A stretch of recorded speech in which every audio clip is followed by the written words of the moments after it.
Hey everybody, welcome to the West Dakota Dad. My name is Cody. This is my podcast where we talk about faith, family, and life. This is episode number 25 with habits.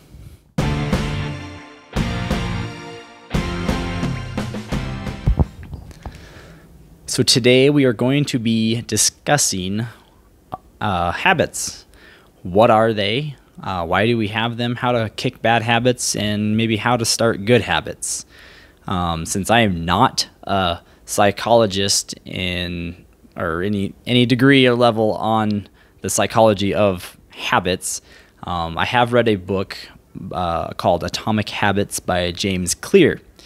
And in there, he does a fantastic job of identifying what habits are, how we kick them, why we do them, and basically everything I just said. And I have put some of the techniques, I guess you could say, into practice and found out, wow, he's actually onto something here. So if you want to pick up a book of Atomic Habits by James Clear, you won't regret it. It's a great read. Anyways, so what is a habit? Dictionary.com defines a habit by a regular tendency or practice, especially one that's hard to break. Okay, so why do we have habits then? Well, as human nature goes, not necessarily ones that we made a choice and now we are hooked on a habit, such as like a nicotine addiction or a addiction of other sorts. But typically humans take the path of least resistance. Now, what does that mean? Say you want to get to a state of mind or a certain place emotionally or something, and there's two ways to get there. There's a hard way, and then there is an easy way or a familiar way. More than likely, you will probably take the easy route to get there. So today I'm going to kind of just go over probably one everyone has wanted in their life, which is replacing a bad habit with a good habit, such as I want to eat less unhealthy and start eating more healthy. And we'll just say Little Debbie's and replace it with fruits for our example today. Okay, so if we wanted to start eating more fruits and start eating less Little Debbie's or Hostess or whatever your weakness might be, where does that start? Well, first, I think it starts off with having the knowledge, doing basically a quick little study of what makes something healthy, what makes something unhealthy. That would be a start to being able to identify. If you wanted to eat more healthy, such as like fruit or something, you would know why it is healthy and why the other thing is unhealthy. So there's a start, okay? Once you have that, you can start a good habit.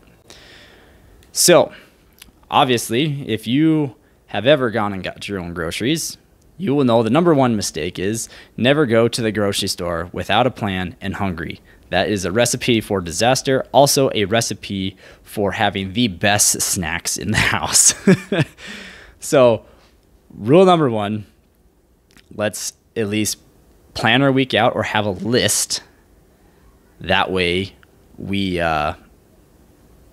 get in, get out. We don't wander and happen to pass that aisle with all the wholesome, good snacks in there, the ones that you just happen to stroll down to see if you can test your strength and everything, and then you come across this box of uniformed every single bar or candy that's in there. You know it's going to taste the same. It's going to taste great. It's going to make you in a happy state, even though it won't fill you up. You're going to pass that aisle, and you might end up putting something in there because you're also hungry. But if you have a plan, you're just going to zoom right through there, and all is good. Because as far as resistance goes, when you're in the grocery store, is it easier to go down the aisle with all the snacks that you know that there's a bunch of them, they're all going to be uniform, they're all going to taste the same, and you just throw that in your cart rather than going through the produce section and you have to figure out, well, what is the appropriate way to get a good tasting fruit, and you might have to dig through all of them. Like, that seems a lot more resistive than buying a box of whatever your favorite snack is. So anyways, if we have a plan and we go to the grocery store and we follow that plan, it's going to set us up for some success. Next thing, to create less resistance. Say you get home, but hey, you accidentally threw a box of Hostess in your cart. Where do you put that in your house? Well, if you're anything like me, it would probably go in the snack drawer or in the cupboard. As soon as you open that cupboard, boom, you're faced with that beautiful title, followed by that enlarged picture to show detail and texture, staring you at the face, and now you're salivating over a cardboard box. And then what do you do with the fruit? You throw it in the bottom drawer of the fridge, still wrapped in the plastic that you picked out, and it's out of sight, out of mind, and it's easier to grab front and center out of the cupboard than to open up the fridge and open up the drawer and then dig through all the rotten fruit that you forgot about from the last grocery trip. So how do we fix that?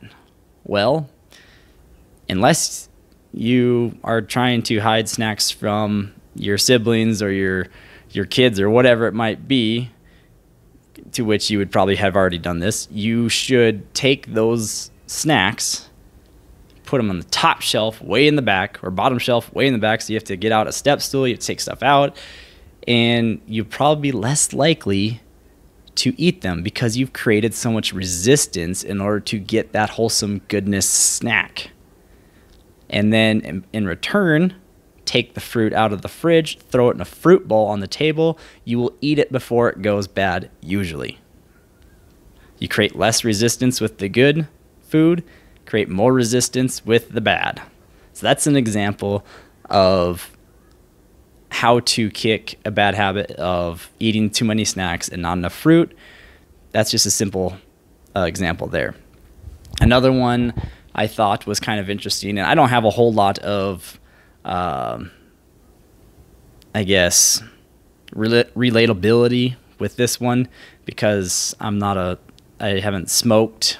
I'm not like a smoker or anything like that, so I never had the struggle of nicotine addiction or anything like that.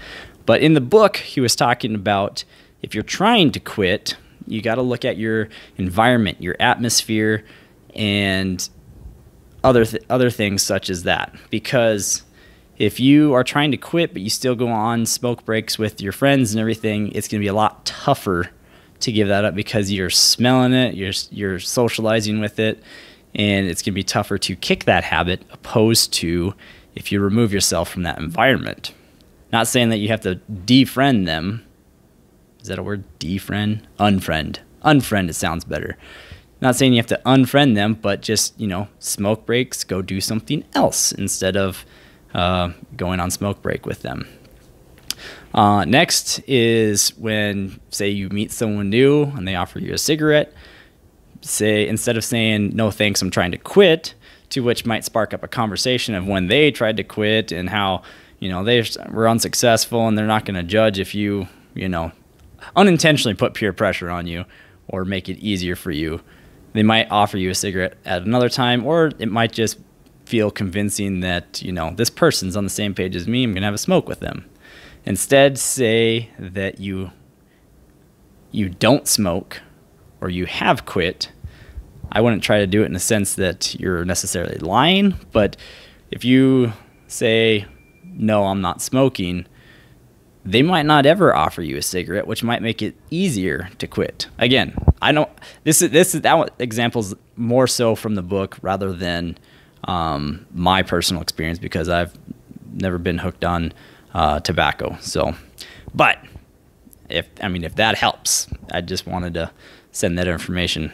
And then also, I can't remember if this is in the book because it's been a little while since I've read it, but he talks about your environment and being with people with like-minded ways helps you kick habits or develop habits in other ways.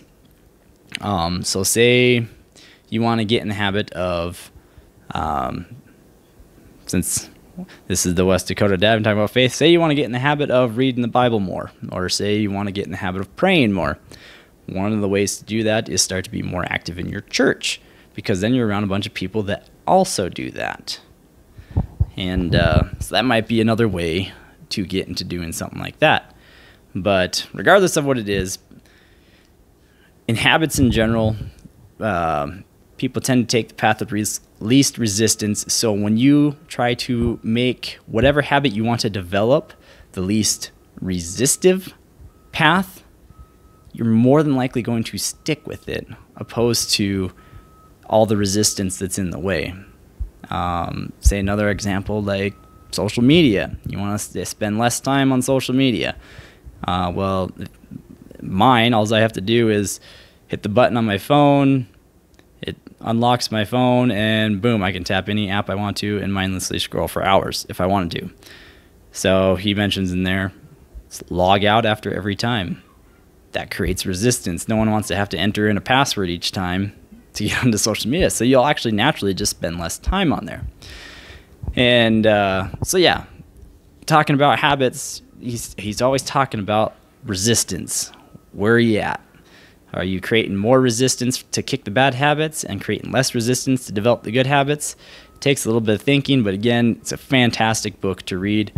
I'm going to finish up here with a verse from Philippians chapter 4, verse 13. For I can do everything through Christ who gives me strength.